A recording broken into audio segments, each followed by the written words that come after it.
बिस्मिल्लाहिर्रहमानिर्रहीम। अल्लामा Iqbal science college Gojra और ideal अल्लामा Iqbal girls college Gojra की ऑनलाइन क्लासेस के सिलसिले में फ़िज़िक्स के हम अगले लेक्चर पे बच्चों पहुँचे हैं। नोट्स आपके पास होंगे। पिछले लेक्चर में मैंने बड़ी ज़रूरी ताकीद की थी कि आपका बहुत आसानी हो जाएगी, बहुत वक़्त आपका कम इस तरह ख़र्च होगा अगर आप नोट्स अपने पास रखेंगे। आज का बच्चों ऐसा एक लेक्चर है, शायद पहली दफ़ा इस तरह का मैं दिखाने लगा हूँ, जो लेक्चर है कि हम तकरीबन लफ्ज़ ब लफ्ज़ वही नोट्स वाली ही चीज़ें उसी तरह से ये पहले भी ज़ाहिर है वो नोट्स के मुताबिक ही रहे हैं, लेकिन आज तो ये सारा कुछ आप देख रहे हैं कि नोट्स पे देख लें चाहे इधर देख लें यही है। लेकिन मैं वजाहत इंशाल्लाह आपको साथ साथ हर चीज़ की वो अलहदा से करूँगा, लेकिन यहाँ अब टोटल ही उसी तरह के है जैसे आपके नोट्स हैं, तो यहाँ से आप समझते जाएं और वहाँ से याद करते जाएं, तो इंशाल्लाह इस लेक्चर का भी और बाकी लेक्चरों का भी इसी तरह ही आपको इंशाल्लाह आसानी रहेगी। बिस्मिल्लाह करते हैं जी। टॉपिक बच्चों आज का आप देख रहे हैं एरर्स एंड अनसर्टेनिटीज़, और ब्रैकेट में मैंने लिखा है इन मेजरमेंट्स। ज़ाहिर है ये हमारा चैप्टर बेसिकली हमें पता है ही मेजरमेंट्स के बारे में। तो एरर्स यानी गलतियाँ और अनसर्टेनिटीज़ यानी बेयकीनियाँ, गलतियाँ और बेयकीनियाँ।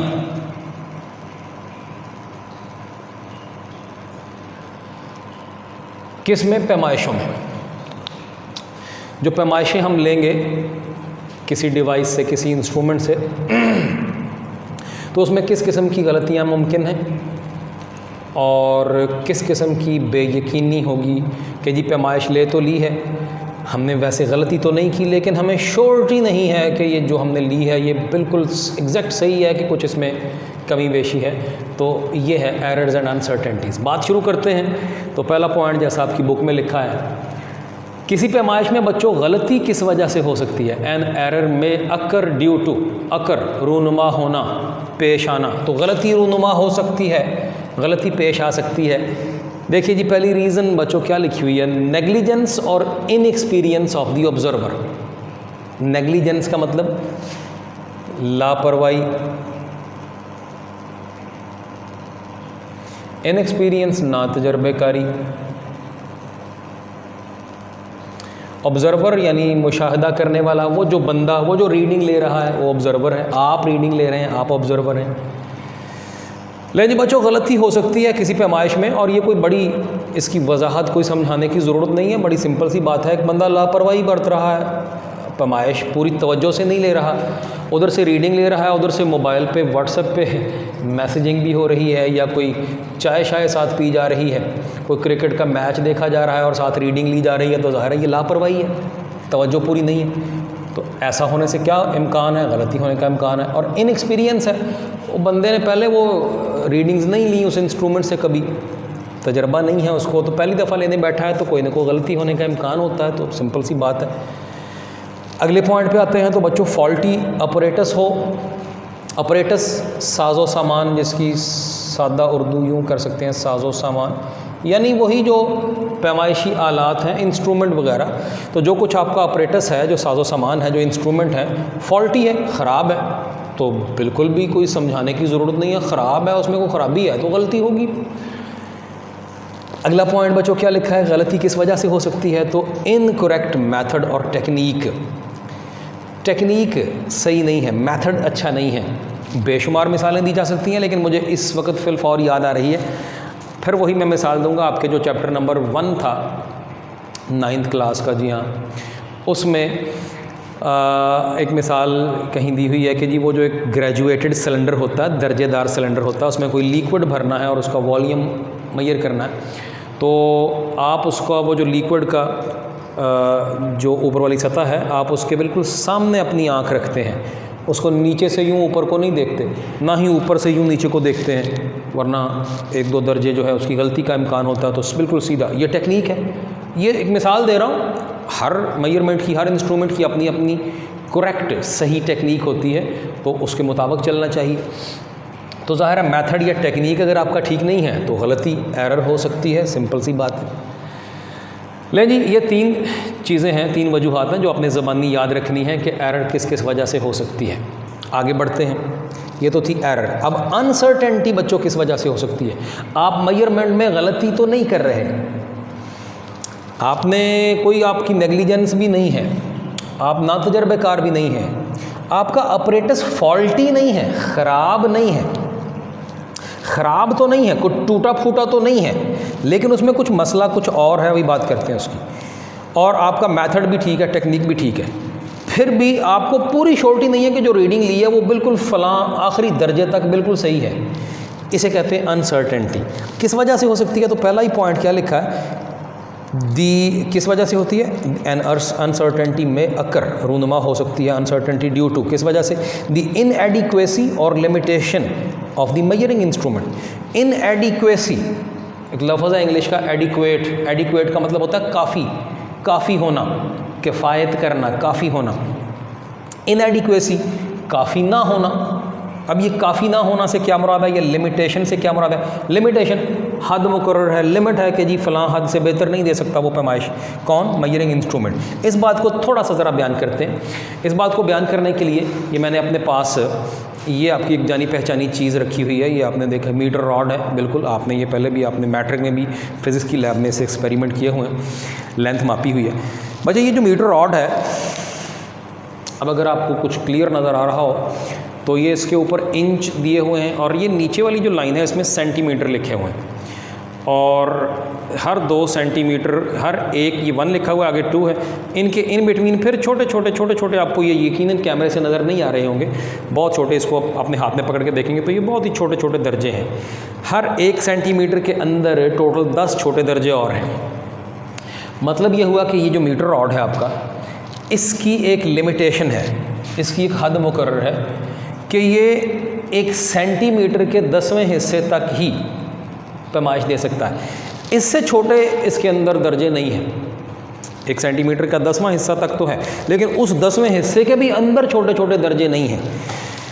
इसका मतलब है इसकी हद क्या मुकर्रर है? वो जो इसकी हद मुकर्रर है कि इससे छोटी पैमाइश ये नहीं दे सकता, वो बच्चों वो है 1 सेंटीमीटर का 10वां हिस्सा। और आपको पता होना चाहिए इसको हम लीस्ट काउंट भी कहते हैं। हमारे मीटर रॉड की लीस्ट काउंट है 1/10 ऑफ ए सेंटीमीटर, जिसको आप 0.1 सेंटीमीटर भी कह सकते हैं। और बच्चों एक और भी याद रखिएगा, यही जो 0.1 सेंटीमीटर है ये 1 मिलीमीटर भी होता है।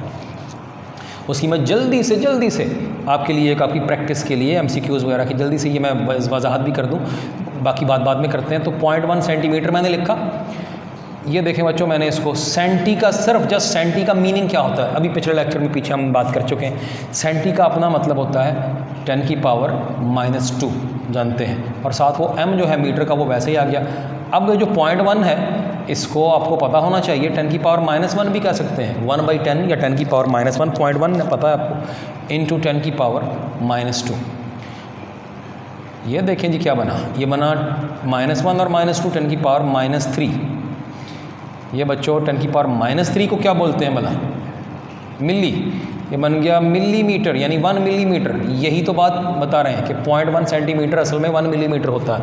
अब आप याद रखिएगा, ये बात आगे भी यूज़ होनी है कहीं अगले टॉपिक्स में, कि मीटर रॉड की लीस्ट काउंट, मैं लीस्ट काउंट की जल्दी से बोल भी दूँ डेफिनीशन, आगे भी ये बात होनी है इंशाल्लाह। लीस्ट काउंट क्या होती है? It is the smallest measurement that can be made with A given instrument.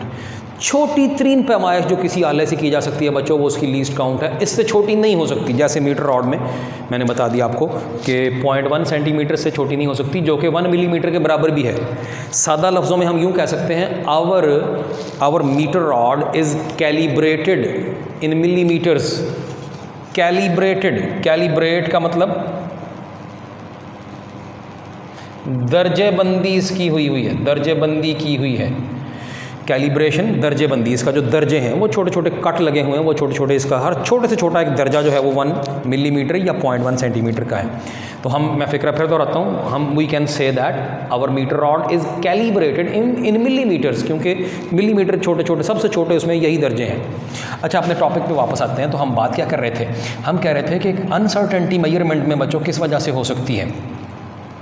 तो पहली वजह हमने बताई थी इनएडिक्वेसी या limitation of the measuring instrument. अब ज़रा गौर कीजिए, जिस आले की मीटर रॉड की लीस्ट काउंट है 0.1 सेंटीमीटर, तो बच्चों ज़रा मुझे बताना, मैं अगर कहूँ कि कोई रीडिंग मैंने ली थी, कोई लेंथ L मैंने मापी थी इस मीटर रॉड से, और मैं कहूँ वो थी 2.0234 मीटर, क्या ये बात सही है? अब इसकी तो लीस्ट काउंट मीटर के 100वें हिस्से तक है। मीटर का 100वां हिस्सा बनता है डेसिमल पॉइंट के बाद 1 और 2 दर्जे बाद। इसका मतलब है कि मीटरों में यूँ नहीं हो सकती। अगर मैं सेंटीमीटरों में लिखूँ तब भी ठीक है कि इस तरह कर लें हम, कि अगर यही रीडिंग मैं सेंटीमीटरों में कह दूँ फिर तो और भी मामला गड़बड़ हो गया, क्योंकि सेंटीमीटर के तो डेसिमल के बाद 1 दर्जे तक तो सेंटीमीटर में इसकी रीडिंग आती है। यहाँ तक इस दर्जे तक तो रीडिंग ठीक है आती है, लेकिन इससे अगले छोटे दर्जे सेंटीमीटर के 10वें हिस्से से भी छोटा 10वां हिस्सा, उससे भी छोटा 10वां हिस्सा, उस हिस्से से भी 10वां छोटा हिस्सा, ये इसके अंदर इतने छोटे दर्जे बेचारे के अंदर मौजूद नहीं है। अब बच्चों अगर किसी शय की, फ़र्ज़ कीजिए मिसाल देता हूँ, जस्ट मेरे पास ये मार्कर का ढकना है, तो इसकी अगर एग्जैक्ट लेंथ शायद इतनी ही थी जो अल्लाह ताला को मालूम है, बिल्कुल परफेक्ट एग्जैक्ट लेंथ वो थी इसकी, फ़र्ज़ कीजिए ये।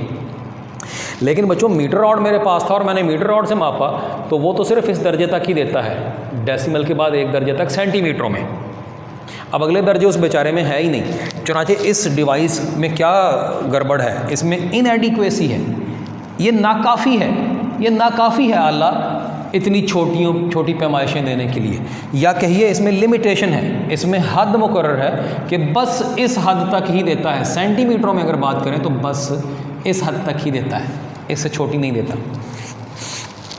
ये है जी अनसर्टेनिटी की वजह पहली। चुनाचे मैं अगर इस आले से रीडिंग लूँ तो इसने तो बस यहाँ तक ही बस कर दी, हालांकि एक्चुअली और भी छोटे 3 दर्जे तक इतनी रीडिंग थी। अब मैं जब इस आले से फिर रीडिंग लूँगा तो मुझे, अगरचे मैं कोई गलती नहीं कर रहा, लेकिन मुझे शक ही रहेगा कि जो रीडिंग आई है वो मुझे तो इस दर्जे तक मिली है, लेकिन असल में सच्ची मुच्ची असल में वो इससे भी छोटे और छोटे दर्जे तक भी थी।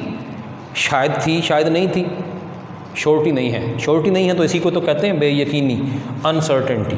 ये हो गई जी पहली वजह जो हमने पूरी डेमो दी मैंने और आपको समझा दिया। अगला पॉइंट देखते हैं, अनसर्टेनिटी की अगली वजह क्या हो सकती है? The natural variations of the object being measured. वो जिस चीज़ की पैमाइश की जा रही है उसमें कुछ नेचुरल वेरिएशंस हैं। जिस चीज़ की पैमाइश करनी है उसमें कुछ कुदरती तौर पर कुछ कमी बेशी है। कोई पत्थर का टुकड़ा आपने ले लिया, कहीं पहाड़ी इलाके में गए, कहीं सड़क के किनारे पड़ा था, तो एक पत्थर का टुकड़ा कोई बिल्कुल रेगुलर शेप का आमतौर पे नहीं होता, ऊंच नीच होती है, कहीं से वो अंदर को दबा हुआ, कहीं से बाहर को उभरा हुआ। आप अगर उसकी हर लिहाज से लंबाई, चौड़ाई, ऊंचाई सब कुछ मापना चाहें तो बच्चे पत्थर का जो टुकड़ा है वो किसी भी शेप का हो सकता है, तो आप उसकी यहाँ से ये माप लें, इधर से मापें, ये मापें, ये वाली पैमाइश लें, और चौड़ाई में मापें तो ये वाली, और यहाँ से यहाँ तक, और यहाँ से यहाँ तक। अब इसकी वेरिएशन इतनी ज़्यादा है कि आपको ज़रूर गलती का इम्कान ज़हन में रहेगा। आपको लगेगा कि जैसे शायद मैंने कहीं ना कहीं शक रहेगा कि कुछ किसी न किसी कोने से मापते हुए कोई गलती रह गई है, कहीं थोड़ा सा अंदर को दबा हुआ था, थोड़ा सा बाहर को निकला हुआ था, क्योंकि वो बेतरतीबी थी। तो इसका मतलब हुआ आप अपनी तरफ से गलती कर तो नहीं रहे, लेकिन आपको बिल्कुल श्योरिटी हो कि ये बिल्कुल इतनी ही पैमाइशें हैं सारी की सारी, वो आपको नहीं है, आपको थोड़ी बहुत बेयकीनी ज़रूर है। ये बात हो गई। तीसरी बात, the natural imperfections of the senses of a person यानी ऑब्जर्वर। जो बंदा रीडिंग ले रहा है उसकी सेंसेस, उसकी जो सेंसेस बच्चे क्या होती हैं? सेंसेस हिस्से हैं जिसको उर्दू में कहते हैं। देखने की हिस्स, छूने की हिस्स, चखने की हिस्स, सूंघने की हिस्स, सुनने की हिस्स। तो स्मेल, साउंड, टच, टेस्ट और साइट, देखने की, ये 5 हिस्से जो आपकी हैं। तो किसी की हिस्से जो हैं वो कमज़ोर हैं, देखने की सलाहियत अच्छी नहीं है। एक बंदे की नज़र कमज़ोर है लेकिन उसको कोई आइडिया नहीं है कि जी उसको ऐनक भी लगवानी थी, उसको कोई बहुत ज़्यादा कमज़ोर भी नहीं है, लेकिन इतनी कमज़ोर है कि ये जो बहुत बारीक बारीक लाइनें हैं ये बड़ी वाज़ेह नहीं नज़र आ रही। वक्ती तौर पर उसको कोई, उसके पास चलिए ऐनक मौजूद नहीं थी या उसने अभी लगवाई नहीं है, लेकिन नज़र कमज़ोर है। अब नज़र कमज़ोर है तो उसकी कोई नेचुरल इम्परफेक्शन है, मुकम्मल नहीं है, कुछ कमी है उसकी नज़र में, तो अब वो ज़ाहिर है क्या करेगा, अब उसकी कोई वर्नियर कैलिपर में तो और भी छोटे छोटे दर्जे होते हैं, मीटर रॉड से भी छोटे, स्क्रू गेज में और भी छोटे दर्जे होते हैं। तो वो जो रीडिंग लेगा, कभी आपने देखा हुआ है वर्नियर कैलिपर, तो उसकी कौन सी लाइन मिल रही है, चौथी मिल रही है कि पाँचवीं मिल रही है, कौन सी मिल रही है। अब एक बंदे की नज़र कमज़ोर है, उसको समझ नहीं आ रही, एक्चुअली शायद पाँचवीं मिल रही है, लेकिन उसने कमज़ोर नज़र की वजह से चौथी समझ ली। तो अब क्या है, ये भी बेयकीनी है, उसको पता ही नहीं चल रहा, उसको समझ नहीं आ रही कि चौथी है कि पाँचवीं है। ये है जी 3 वजह बेयकीनी की, अनसर्टेनिटी की। या तो इसका ज़िम्मेदार मेजरिंग इंस्ट्रूमेंट हो सकता है, या वो खुद चीज़ हो सकती है जिसकी पैमाइश हो रही है, या पैमाइश लेने वाला हो सकता है। ये मुख्तलिफ रीज़न्स हो सकती हैं। आगे बढ़ते हैं बच्चों, ये नोट लिखा है बड़ा अहम, और इसका ताल्लुक वो जो अभी मैंने लास्ट पॉइंट बयान किया उसके साथ है। मैंने अभी कहा था कि एक बंदे की नज़र बड़ी कमज़ोर है, तो जी उसको समझ नहीं आ रही, एक्चुअली पाँचवीं लाइन थी वो मिल रही है, लेकिन उसको लगा जैसे चौथी है। तो बच्चों ज़रा गौर कीजिए, उसको अनसर्टेनिटी है, वो गलती तो नहीं कर रहा, लेकिन बेचारे की नज़र कमज़ोर है, तो अनसर्टेनिटी, बेयकीनी है। अब इस बेयकीनी की वजह से ज़रा सोचें तो क्या हो जाएगा, रिज़ल्ट क्या निकल सकता है। जैसे मैंने कहा पाँचवीं लाइन मिल रही थी, लेकिन उसको समझ आई कि उसको लगा कि चलो मैं शायद चौथी मिल रही है, तो क्या हो गया भला, ये तो गलती हो गई, ये तो गलती हो गई कि एक्चुअली जो मिल रही थी वो नहीं बल्कि कोई और बताई उसने। यही बात बच्चे यहाँ लिखी है कि the uncertainty is also usually described as an error in a measurement. आम तौर पे अनसर्टेनिटी को एरर के तौर पर ही बयान किया जाता है किसी मेजरमेंट में, कि अनसर्टेनिटी की वजह से, क्योंकि एरर होती है तो इसलिए अनसर्टेनिटी को भी एरर ही मान लिया जाता है। हालांकि एरर और चीज़ है, अनसर्टेनिटी और है, लेकिन अनसर्टेनिटी एरर का बायस बनने की वजह से एरर ही मानी जाती है अमूमन। आगे बच्चों टाइप्स ऑफ एरर्स हैं, ये भी लफ्ज़ कुछ आपके जाने पहचाने हैं। There are 2 types actually, 2 types हैं जी एरर्स की। रैंडम एरर है, बेतरतीब बेकायदा गलती, और सिस्टमैटिक एरर, बातरतीब बाकायदगी से होने वाली गलती। देखते हैं जी क्या क्या है। रैंडम एरर पहले तो क्या है, ये दोनों की डेफिनेशन साइड बाय साइड मैंने लिखी है, यहाँ से यहाँ, फिर यहाँ से होते हुए डायरेक्ट इधर चले जाएंगे, कंटिन्यू रहेगा, और इधर से होते हुए इधर चले जाएंगे, ये कंटिन्यू रहेगा। तो साइड बाय साइड ज़रा बात को कंपैरिजन करने में आसानी रहेगी। लेकिन जी रैंडम एरर की क्या देख रहे हैं आप डेफिनेशन, दिस एरर हैपन्स, ये एरर तब होती है, अकर्स कह दें या हैपन्स कह दें, ये एरर तब होती है when repeated measurements of a certain quantity give different results under the same conditions.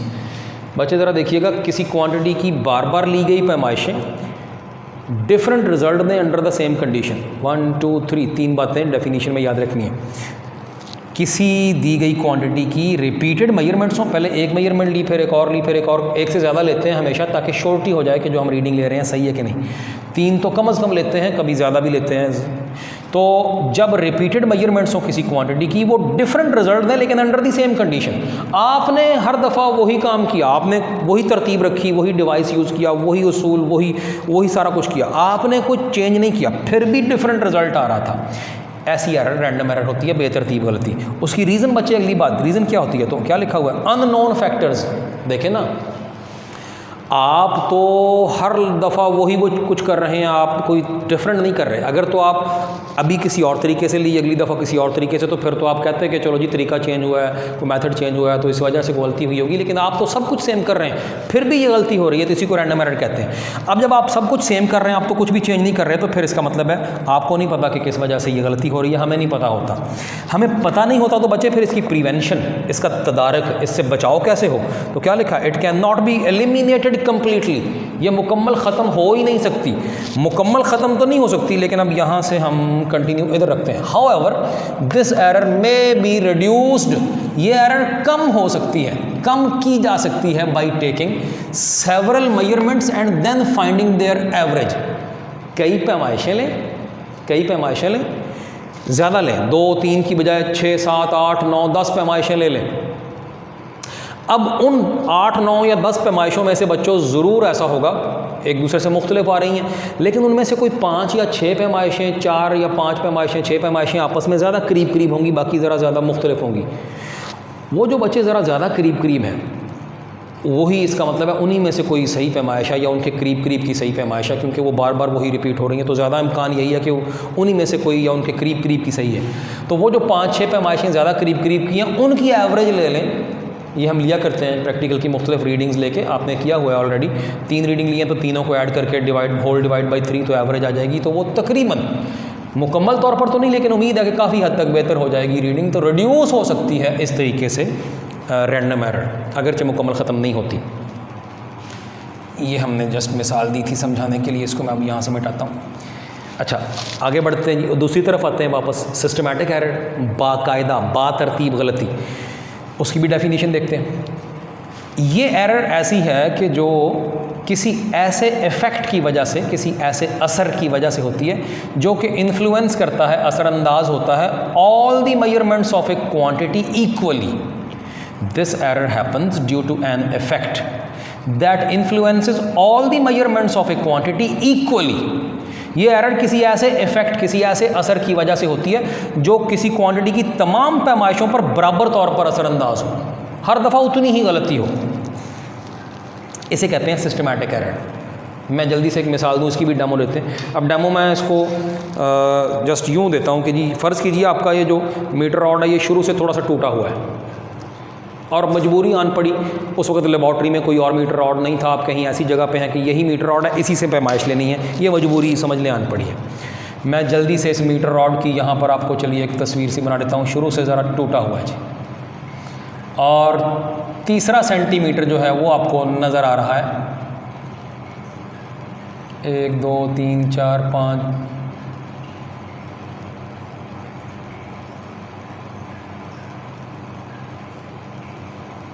ये चौथा सेंटीमीटर,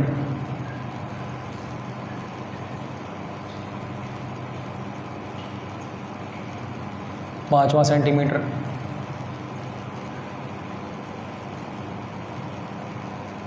छठा सेंटीमीटर एंड सो ऑन। लेकिन जी बच्चों, जो किनारा फ़र्ज़ कीजिए टूटा हुआ है इसका, जो इसका ज़ीरो था वो अपनी जगह पर नहीं है। अब मजबूरी आन पड़ी कि इसी से रीडिंग लेनी है, मैं कोई लाइन इससे मापना चाह रहा हूँ, ये वाली, ज़रा देखिएगा। अब बज़ाहिर तो ये यहाँ से लेके यहाँ तक, अब बज़ाहिर तो जो रीडिंग नज़र आ रही है वो तो शायद, ज़रा देखें तो उम्मीद है नज़र आ रही है आपको, 5.2, ये 5 की लाइन है और ये 1 और ये 2, तो बज़ाहिर लग रहा है कि 5.2 सेंटीमीटर है। लेकिन आपको पता है कि इसका तो किनारा शुरू से टूटा हुआ है, कहाँ से, 3 सेंटीमीटर से। तो भला पता है मैं इसकी पैमाइश क्या बताऊँ, मैं माइनस इसमें से 3 सेंटीमीटर करूँगा, तो ये बना बच्चों 2.2 सेंटीमीटर। हमें समझ आ गई, पता चल गया कि एक्चुअली 2.2 सेंटीमीटर है ये चीज़ जो लंबी है, लेकिन जो उधर रीडिंग जो जिस सिरे पर नज़र आ रही है वो 5.2 सेंटीमीटर है। अब इस मीटर रॉड से, जैसे मैंने कहा, अगर सारी पैमाइशें लें तो जितनी दफ़ा पैमाइश लेंगे हर दफ़ा 3 सेंटीमीटर का, हर दफ़ा 3 सेंटीमीटर का फ़र्क पड़ेगा। आपको सही आंसर चाहिए होगा तो हर दफ़ा जितनी दफ़ा रीडिंग लेनी है, ये जो 3 सेंटीमीटर है हर दफ़ा माइनस करना पड़ेगा उसमें से, हर दफ़ा यही फैक्टर माइनस होगा तो रीडिंग सही आएगी। एक कांस्टेंट फैक्टर हमारे पास आ गया, इसको हम थोड़ी देर बाद अभी बताते हैं, इसका नाम कांस्टेंट करेक्शन फैक्टर कहेंगे, अभी थोड़ी देर बाद ये पढ़ते हैं। ये कांस्टेंट करेक्शन फैक्टर आ गया, ये करेक्शन करने वाला फैक्टर है जो कांस्टेंट है, हर दफ़ा यही ऐड करेंगे या सब्ट्रैक्ट करेंगे। यहाँ सब्ट्रैक्ट है, कभी किसी आले में हो सकता है ऐड करने की ज़रूरत पड़े, इस तरह की उसमें गलती आ रही हो कि आपको हर दफ़ा ऐड करें तो सही रीडिंग आए, किसी में सब्ट्रैक्ट करें तो। यही है बच्चों सिस्टमैटिक एरर। ये किसी डेफिनेट रूल के तहत होती है, नोट में यही लिखा है, this error occurs according to some definite rule. कोई मखसूस कायदा कानून है, यहाँ कायदा कानून है, पता है कि हर दफ़ा 3 सेंटीमीटर ही माइनस करना है, हर दफ़ा 3 सेंटीमीटर से ही आगे को रीडिंग आनी है, तो एक रूल तय हो गया कि बस ये 3 सेंटीमीटर पर ही इसका ज़ीरो माना जाएगा और उससे फिर आगे रीडिंग ली जाएगी। तो ये होती है according to some definite rule. इसकी रीज़न क्या होती है बच्चों, इसकी 3 रीज़न्स बताई हुई है सिस्टमैटिक एरर की। उनमें से पहली है ज़ीरो एरर। आगे चलते हैं, ऑफ द मेजरिंग इंस्ट्रूमेंट। और अगर आपने गौर किया हो तो जो मैंने अभी ये समझाई है, मैंने असल में इसी की मिसाल दी है। सुन लें, याद रखिएगा, किसी आले की ज़ीरो एरर से मुराद होती है जब उस आले का जो ज़ीरो पॉइंट है, स्टार्टिंग पॉइंट, इनिशियल पॉइंट, वो अपनी असल जगह पर ना हो, अपनी असल जगह मौजूद ना हो। स्टार्टिंग पॉइंट या ज़ीरो पॉइंट तो कहेंगे इस आले में ज़ीरो एरर है, सिंपल। और मैंने जो बात समझाने के लिए मिसाल दी, मैंने असल में इसी की दी थी, और इसका तो फिर हमने ऑलरेडी बयान कर दिया है। तो या तो ज़ीरो एरर होगी सिस्टमैटिक एरर की वजह, या फिर poor calibration of the instrument. Calibration का भी कहीं जिक्र आया था, कैलिब्रेशन, दर्जेबंदी, कि इसके ऊपर आपने कुछ, जब पहली दफ़ा ये इंस्ट्रूमेंट बना था तो जो निशान लगाए थे, पहली दफ़ा जो निशान लगाए थे वो आपने बराबर बराबर के नहीं रखे, कोई गलती किसी वजह से हो गई, कोई ज़रा छोटा दर्जा, कोई बड़ा, कोई छोटा, कोई बड़ा, this is called poor calibration, याद रखिएगा। अब जब एक पक्का बना बनाया एक आला ऐसा है कि जिस पे वो छोटे बड़े दर्जे हैं, तो इसका मतलब है उस आले से जब भी रीडिंग ली जाएगी तो गलती हर दफ़ा उतनी ही होगी उस आले से, एक तयशुदा किसी रूल के तहत। तो ये है poor calibration of the instrument. तीसरा point, incorrect marking on the measuring scale. अब दर्जेबंदी तो ये थी कि ये जो कट लगे हुए हैं ये बराबर बराबर के ना आ सके, कोई बड़ा या कोई छोटा हो गया। इनकरेक्ट मार्किंग से मुराद है कि जो इसके ऊपर जो नंबरिंग की गई है, मार्क नंबर्स, वो गलत हो गए हैं। कहीं 1 2 3 4 करते हुए कोई नंबर मिस हो गया है या कोई नंबर रिपीट हो गया, डबलिंग हो गई, तो ये है इनकरेक्ट मार्किंग। अब उससे जब भी मेजरमेंट लेंगे तो हर दफ़ा उतनी ही गलती आएगी। ये है 3 वजह हमने बयान कर दी सिस्टमैटिक एरर की। तो इस बात से कुछ आइडिया ये हुआ कि सिस्टमैटिक एरर की वजह मेजरिंग इंस्ट्रूमेंट की ही मुख्तलिफ वजूहात हो सकती हैं। मेजरिंग इंस्ट्रूमेंट की ज़ीरो एरर, या उस इंस्ट्रूमेंट की पुअर कैलिब्रेशन, दर्जेबंदी ख़राब है, या उसके ऊपर नंबरिंग गलत हुई है। तो सिस्टमैटिक एरर का ज़िम्मेदार बेसिकली मेजरिंग इंस्ट्रूमेंट होता है। रैंडम एरर का ज़िम्मेदार हम खुद भी हो सकते हैं, इर्द गिर्द का माहौल हो सकता है, इंस्ट्रूमेंट हो सकता है, पता ही कोई नहीं कि क्या चीज़ होगी। आगे बढ़ते हैं जी, प्रिवेंशन। लेकिन जी बच्चों, इसमें तो रैंडम एरर में तो प्रिवेंशन कहा था, मुकम्मल तौर पर एलिमिनेशन हो ही नहीं सकती, ख़त्म नहीं हो सकती एरर, रिड्यूस हो सकती है एवरेज लेके कई रीडिंग्स की। अब यहाँ प्रिवेंशन कहता है दिस एरर में ऑलमोस्ट बी एलिमिनेटेड, ये तकरीबन फिनिश हो जाएगी बाई कंपेयरिंग, क्या करने से, by comparing the faulty instrument with another which is known to be more accurate. देखें बच्चों, एक हमारे पास ख़राब आला आ गया, फ़र्ज़ कीजिए जिसकी मैंने डायग्राम बनाई है यही ख़राब है, तो मैं इसको कंपेयर ऑटोमेटिकली हो गया। जब कोई सही आला इसके साथ रखेंगे तो समझ आ जाएगी कि ये सही है और इसमें क्या गड़बड़ है, तो फ़ौरन समझ आ गई। कंपेयर करके वो जो फ़र्क है वो निकल आएगा कि सही आले के मुकाबले में हमारा ख़राब आला कितनी कम रीडिंग दे रहा है या शायद कितनी ज़्यादा दे रहा है। वो कितनी कम या कितनी ज़्यादा वो फिर हर दफ़ा ऐड करेंगे या सबट्रैक्ट करेंगे, जो भी रीडिंग आएगी तो फाइनल सही आंसर आएगा। और वो जो हर दफ़ा ऐड या सबट्रैक्ट करेंगे तो फाइनल आंसर सही आएगा, वो हम ऑलरेडी बात कर चुके हैं, तो वो होगा कांस्टेंट करेक्शन फैक्टर। तो हम क्या करेंगे, प्रिवेंशन, तदारुक कैसे होगा सिस्टमैटिक एरर का, हम एक ख़राब आले को सही आले के साथ कंपेयर करेंगे, उससे फ़र्क निकल आएगा कि कितना डिफरेंस है दोनों का। फिर क्या होगा, hence a constant correction factor, चुनाचे, हेंस चुनाचे a constant correction factor, hence comma a constant correction factor is applied. किस पे अप्लाई होगा, on every reading to avoid this error. Systematic error से बचने के लिए हर दफ़ा जितनी दफ़ा रीडिंग लेंगे ये कांस्टेंट करेक्शन फैक्टर हर दफ़ा अप्लाई होगा, तो इस गलती से हमारी जान छूट जाएगी। लेकिन जी बच्चों, उम्मीद है बात समझ आई। कोई समझ ना आई हो तो आप व्हाट्सएप में, मेरा पर्सनल नंबर आपके पास है उस ग्रुप में, तो आप मुझसे क्वेश्चन पूछ सकते हैं। ये आज का लेक्चर फिनिश हुआ जी, बहुत शुक्रिया आपका जी।